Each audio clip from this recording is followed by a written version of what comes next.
కి వారందరికీ కలవడానికి వెళ్ళినప్పుడు అక్కడ ముందుగానే ప్లాన్ చేసుకున్న వైసీపీ మూకలు ఆయన మీద దాడి చేయడం జరిగిందండి. దీని మీద పూర్తి ఆధారాలు కావాలంటే నేను ఆయన పాదయాత్ర వెంకటేశ్వరరావు గారికి పంపిస్తాను, మీడియా సాక్షిగా మీకు పంపిస్తాను, వారికి కూడా తెలియపరచండి. వెంకటేశ్వర రెడ్డి గారు, ఏంటి మీ మూకలేనా దాడి చేసింది? మేము అన్నది కాదు, వర్మగారు ఏం చెప్పారనేది ఇక్కడ పాయింట్, బాధితులు ఏం చెప్పారనేది ఇక్కడ పాయింట్.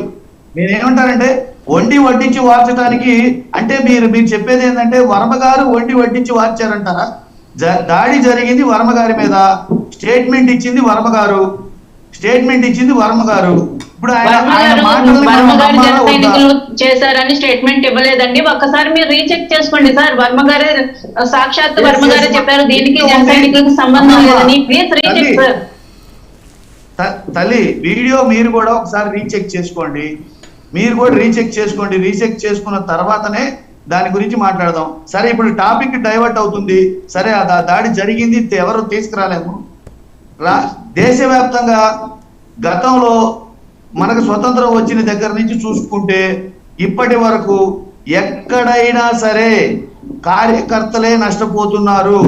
దయచేసి ఇప్పుడున్న గెలిచిన వాళ్ళు అత్యుత్సాహంతోనైనా బాధతో మా పార్టీ కార్యకర్తలైనా దయచేసి ఎటువంటి అవాంఛనీయ సంఘటనలకి పాల్పడవద్దు. నేనేం చెప్తున్నానంటే మీరు గత పరిపాలకుల మొత్తాన్ని తీసుకోండి, ఎక్కడా కూడా నాయకులకి ఏమీ కాదు. నాయకులు ఓడిపోయినా గెలిచినా వాళ్ళకి ఏమీ కాదు, మహా అయితే కొద్దిగా ఆర్థిక నష్టం జరుగుతుంది. కానీ కార్యకర్తలు ఈరోజు ఒక పేరు మోసిన కార్యకర్తలు యూట్యూబర్స్తో సహా మనం అనేక వీడియోలు చూస్తున్నాం. యూట్యూబర్స్తో సహా అనేక వీడియోలు మీ దృష్టికి వచ్చినాయి, ఇక్కడ ఉన్న ప్రతిపక్షాల దృష్టికి వచ్చినాయి, అట్లానే నాయకులు అధికార పక్షం దృష్టికి వచ్చినాయి. క్లియర్గా నేను చెప్పే మాట ఒకటేనండి, కార్యకర్తలు దయచేసి ఎటువంటి భయానికి లోనయ్యి ప్రాణాలు కోల్పోవద్దు. ఒకటి, అట్లానే గెలిచిన కార్యకర్తలు అత్యుత్సాహంతో ఎటువంటి దౌర్జన్య కాండకు దిగవద్దు. నేను ఎందుకు ఈ మాట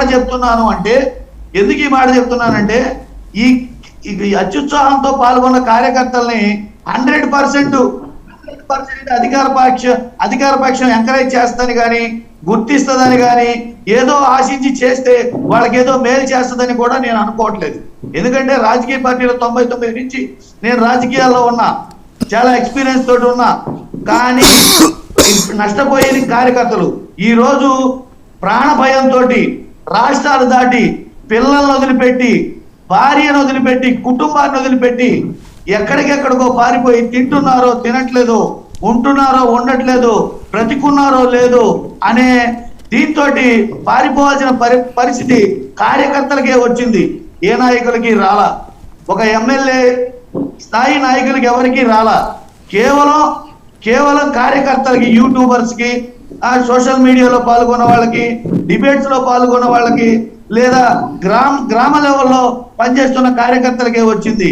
కార్యకర్తలు నాయకుల్ని కానీ పార్టీలను కానీ నమ్ముకొని అత్యుత్సాహం ప్రదర్శిస్తే ఈరోజు వీళ్ళకి రేపొద్దున అధికార పక్షంలో ఉన్న వాళ్ళకి, ఇట్లానే గతంలో కూడా అనేక రాజకీయ పార్టీల కార్యకర్తలే నష్టపోయారు కానీ నాయకులు ఎవరు నష్టపోలేదు.